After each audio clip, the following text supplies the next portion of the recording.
My secret wish is that I could make time stand still, to will its freezing ad infinitum, and stay in this place as it is and as it was forever.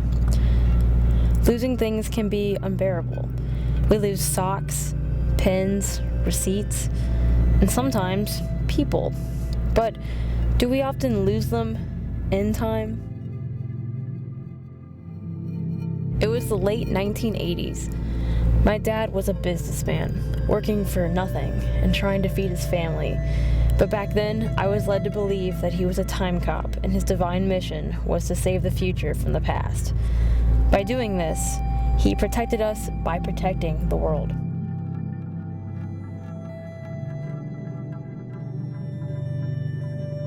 In his absences, I turned to amateur cartography and created a map of his life and adventures in order to keep the fragments of my daddy together in one place.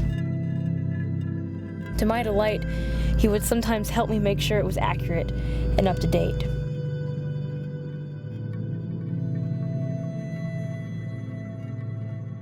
He absconded through so many universes and galaxies.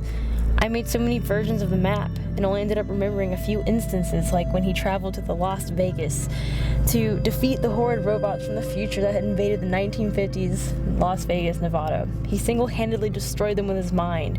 He evaporated them to some unknown part of the universe where they could harm no one.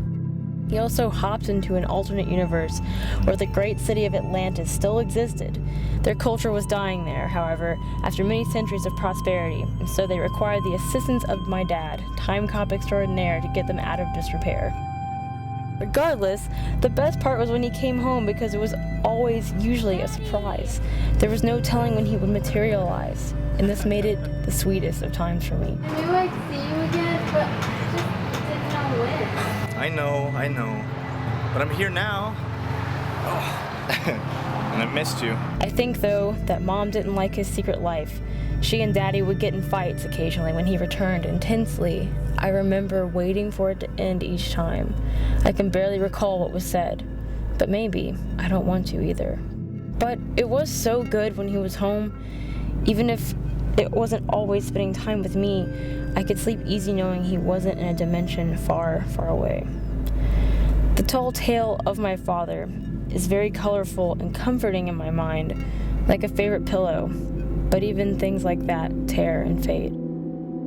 All good things, all good people come to an end. They change, they become who they always truthfully were, whether to us or just to themselves, I cannot say. Despite what I have confirmed about my father, I still believe in some way that Dad really was a time cop, mainly because we never saw him again, and honestly, we have no idea what happened to him.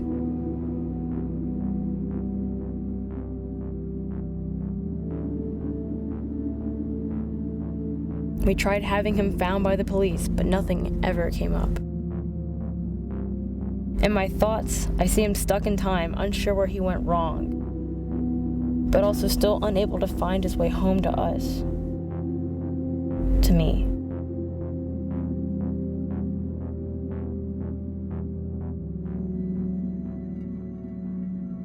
When I come home from college, I have to deal with this, my secret wish granted, where everything still feels the same. I confront the ghosts my parents created, and I destroy a new one every time I come home.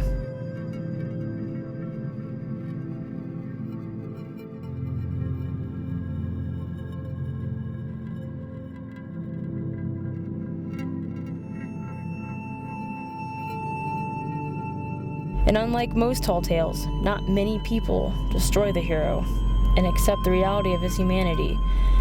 But I will do this here, right now, because my daddy wasn't unreal, nor can I confirm the magic of his other life. He is just an idea now, teaching me how to approach life in a way where I see things as they really are and accept time as a fleeting thing beyond my control.